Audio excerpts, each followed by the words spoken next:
antum itu haddun nafsi, itu tendensius. Tendensiusnya begini, jika antum nggak ada masalah, barangkali antum sulit untuk begini kepada Allah. Antum begini karena Allah, karena masalah antum kan. Antum punya masalah, Allah antum suruh nyelesain, gitu nggak?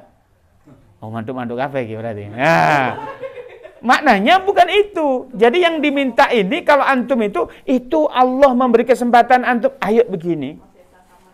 Kira-kira tadi antum memuliakan guru, jangan dibid'ahin temen itu. Kalau nggak paham ilmunya, jangan dikit-dikit selisih paham. Jangan sampai antum hadir di majelis taklim Ustadz Fulan menjadikan antum benci dengan majelis taklim lain. Saya nggak ridho kalau antum hadir di sini tapi antum memusuhi majelis taklim yang lain. Nggak. Apalagi antum dikompor-komporin sama oknumnya. Kalau majelis taklim kita itu ahli ilmi, yang lain itu hanya kulit-kulitnya saja. Jangan begitu. Yang lain juga majelis ilmi. Gitu ya. Di sini juga majelis ilmi. Oleh karena itu muliakan guru. Bagaimana sahabat juga memuliakan guru-guru beliau. Sahabat juga memuliakan baginda Nabi Muhammad SAW. Rasulullah juga dimuliakan oleh Allah Subhanahu Wa Taala. Kembali kepada baginda Nabi. Baginda Nabi itu orangnya sangat kuat.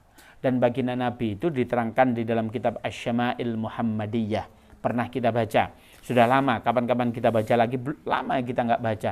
Nabi Muhammad itu secara postur, beliau itu tidak terlalu tinggi, tapi tidak terlalu pendek.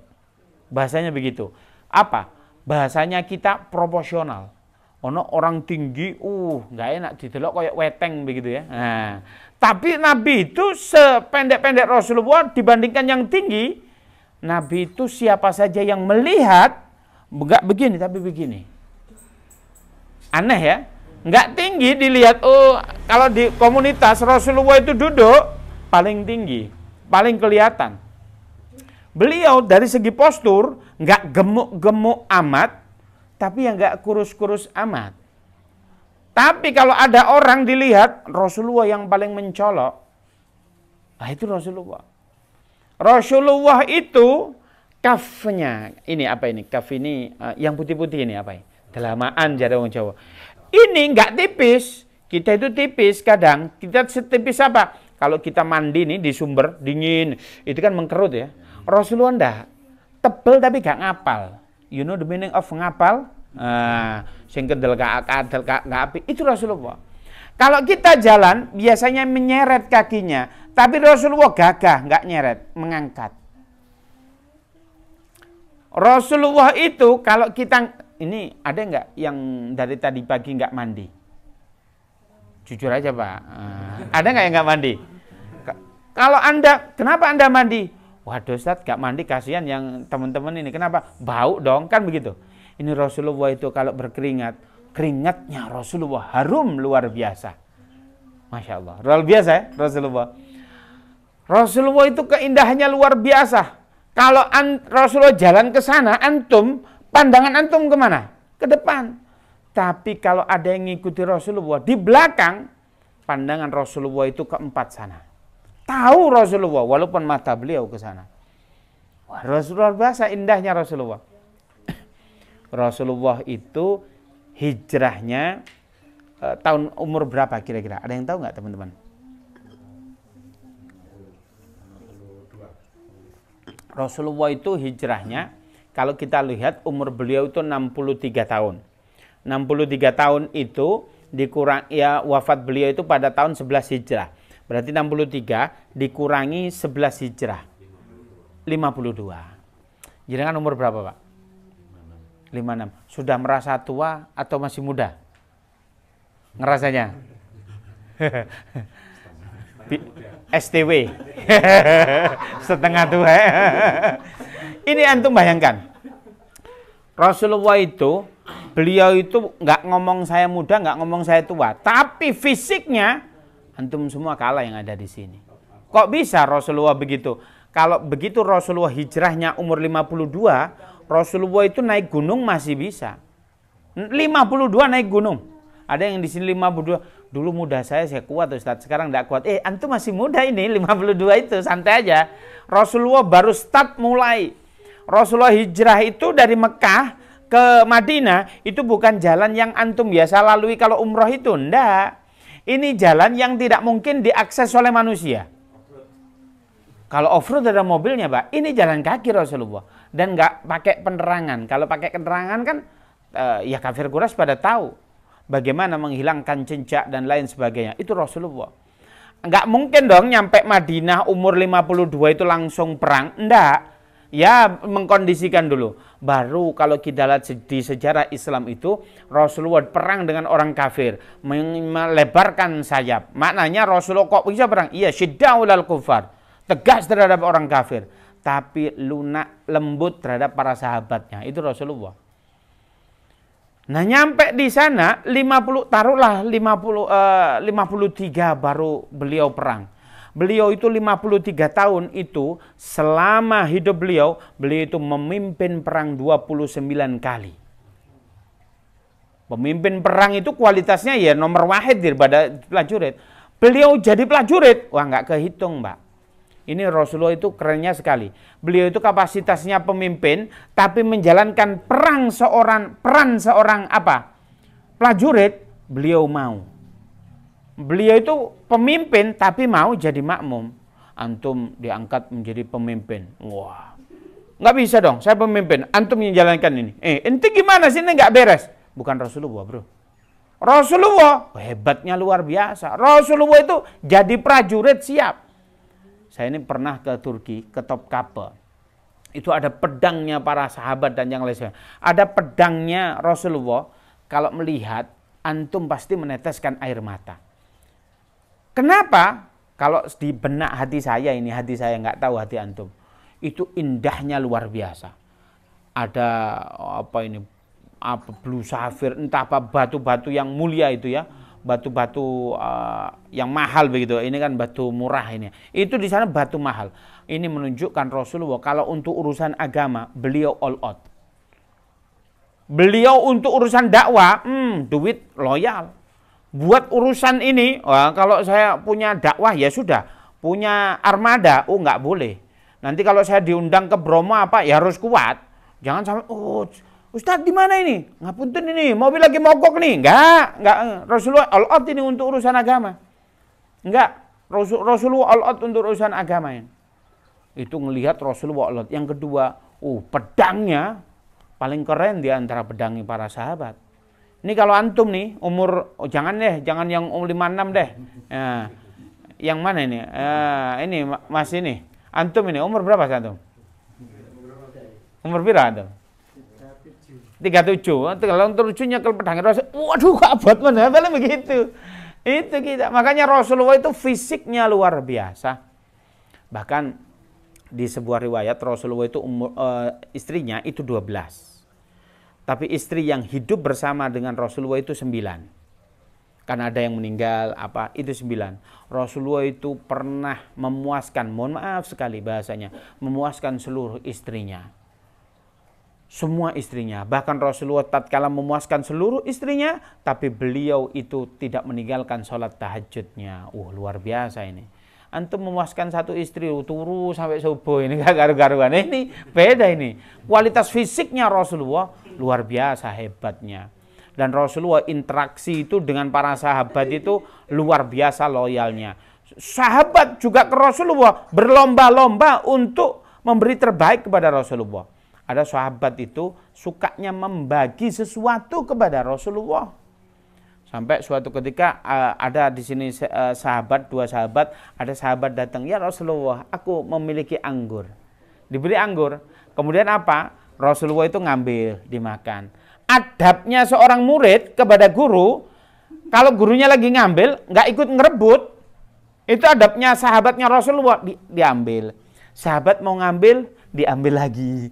Sahabat mau ngambil, diambil lagi. Sahabat mau ngambil, diambil lagi sampai habis. Sahabat yang dua diam.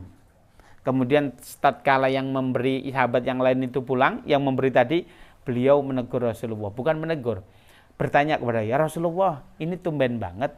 Biasanya engkau ini kalau dibagi oleh sahabat yang lain, engkau ini membagi kepada kita. Ini tadi kok tumben engkau habisin.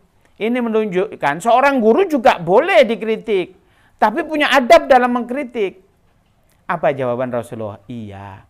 Kalau tadi aku apa ini? Kubagi ke kalian pas ada orang yang ngasih, kalian nggak akan kuat. Kenapa? Asem banget ini anggurnya, kata Rasulullah. Kalau sempat asem, kamu nggak bisa ekspresi menahan. Orang asem, wah, gak enak kan begitu kan? Nanti kasihan yang ngasih. Bagaimana indahnya Rasulullah itu. Dikasih sama orang, nggak enak, mampu ekspresinya dibikin enak. Ngelegak nih si ngasih. Antum dikasih. Wong gurme murahan apa encene gak enak nggawa mrene sing enak. Ya Allah lambene wong ngene iki enggak begitu Rasulullah. Ya. Ini Rasulullah hebatnya luar biasa, dikasih anggur luar biasa begitu ya. Jadi Rasulullah itu kalau interaksi dengan para sahabat yang lain itu begitu luar biasa. Ini di dalam amal jama'i, kerjasama, kerja teamwork, dalam urusan dakwah, dalam urusan apa. Antum punya visi, tujuannya apa? Menghadirkan majelis taklim ini orangnya lebih banyak, menghadirkan tujuannya apa? Agar semua masyarakat itu faham tentang Islam, agar supaya ngopi ini yo islami rek, orang kok bahas sing enggak sing dibahas lek ngopi biasa kan rondo terus ya, sekali-kali mbok sing agama ngono kan ya. Lah ini bagaimana? Antum kan punya visi, bagi tugas dong. Ya sudah, sama Mas Rifki ini sing nggih template. Oh ya sudah, rumah saya bikin kopi. Ini bagus kan? Bagi. Lah ini Rasulullah pernah diajak pesta. Oh ya sudah, ayo kita pesta Rasulullah. Sahabatnya bilang, ya Rasulullah, saya yang modal kambing ya Rasulullah. Oke, saya yang nyembelih ya Rasulullah. Saya yang gini, semua turut andil. Agar supaya Rasulullah nggak kebagian job. Agar, ya sudah, namanya Rasulullah, gurunya. Antum diem aja di sini Rasulullah. Pengennya sahabat begitu kan, memuliakan Rasulullah. Tiba-tiba Rasulullah bilang gitu, ya sudah, aku yang mencari kayu bakar. Indah kan? Ini antum dalam pesta, kira-kira yang nyari kayu bakar itu biasanya yang antum suruh, yang senior apa yang junior? Ente ini paling kecil, paling cilik Saleh, ya enggak? Nggak mungkin Rifki nyuruh Cak Gun, lebih senior gitu. Nyuruh Pak Dodi, wah lebih sepuh, enggak enak ya. Pak Dodi ente yang nyari kayu, ini kurang adab ini ya. Ini enggak begitu. Saya yang mencari kayu bakar, malu itu sahabat yang lain itu. Kelasnya Rasulullah tidak malu mengambil job yang paling dianggap remeh itu enggak malu Rasulullah. Hebatnya begitu Rasulullah itu. Jadi Rasulullah itu santai sekali. Itulah kita. Kita enggak ada apa-apa. Ayo kita meniru Rasulullah, akhlak kita kepada sahabat-sahabat kita. Ini Rasulullah itu memiliki istri. Maknanya seperti kita semua memiliki istri. Bagaimana Rasulullah berinteraksi dengan istrinya. Ayo kita tiru agar supaya kita mampu interaksi dengan istri kita yang baik. Betul kita nggak mungkin versinya Rasulullah, tetapi ya nirulah dikit-dikit seperti Rasulullah. Apakah Rasulullah itu tuh nggak pernah dimarahin istrinya? Ya pernah Pak. Ya wis sunatullah, antum lihat diamuk bojo itu jangan baper. Wantum datang ke tempat nongki begini ya. Sama nopo sik medenteng. Aku sumpah kau ngene iki. Apa? Diamuk mbek bojoku. Boleh saya Rasulullah juga pernah digituin. Sampai suatu ketika itu begini. Ini cerita aja sedikit. Ada Sayyidina Umar. Sayyidina Umar itu kan gagah ya. Bahkan gagahnya Sayyidina Umar itu begini. Kalau nggak ada yang terima begini. Siapa kalau orang ditakuti Sayyidina Umar begini. Siapa yang istrinya pengen janda, maka sini sama aku, duel. Wah begitu Pak. Ya orang mikir, bojoku ayu yang golek aku mati lah dipek mbek tanggoku. Wah ngono. Ki hati-hati ana sing tanggane ayu ya. Itu begitu. Oh Sayyidina Umar bilang begitu. Tapi Sayyidina Umar sekeras itu bukan hanya manusia yang takut kepada Sayyidina Umar, setan pun 1 kilo itu takut. Tapi kalau dimarahin istrinya, diam begini. Ini loh. Akhlak para sahabat itu biasa saja kalau dimarahi istrinya. Istri itu adalah orang yang berjasa kepada kita. Orang yang mau loyalitas untuk kita. Istri itu yang rela untuk memasakkan kita padahal itu bukan kewajiban istri kita. Istri kalau pengen happy-happy, sudah menghilangkan egonya apa segala demi kita. Loh istri itu kalau pengen happy-happy seharusnya boleh dong. Sekarang saya tanya, kewajiban nafkah lahir dan batin itu bagi laki-laki apa perempuan? Laki-laki. Ya enggak? Laki-laki ya? Lahir itu termasuk ngasih makan itu tugas laki-laki apa perempuan? Laki-laki kan? Loh, antum ngekei blonjo mau ngekei mangan? Oh, kok jawab ngene gak fair iki. Ayo. Sampeyan kayak blonjo apa ngekewangan? Lah blonjo. Berarti tanggungan masak itu seharusnya antum, Pak. Iki lah baik-baiknya istri antum mau memasakkan. Gitu antum pulang, seandainya istri antum begini-gini, "Dek kok nggak masak? Aku lagi males masak ya." Ya sudah aku tak GoFood saja. Ini antum versi sabar ini antum ini. GoFood sajalah. Nah, antum oh ya sudah. Ma, itu GoFoodnya datang. Nggak mau ya. Ayah aja yang ngambil. Salah nggak istri antum? Enggak dong.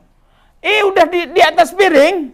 Ma, ini silakan makan. Ini antum versi sabar ini, bukan antum versi biasanya. Nggak mau ya, suapin. Kira-kira istri antum dosa nggak? Enggak. Nyampe sini, tugas istri antum ngunyah yang sudah di mulutnya itu loh. Ini kebalikannya nih antum. Udah ngasih uang belanja pas-pasan, giliran pulang. Wah, mah kok kapal pecah. Yang berkewajiban bersihin rumah siapa? Laki-laki. Ngasih lahir itu termasuk ngasih rumah. Rumah yang bersih dong, yang nyaman. Iya nggak?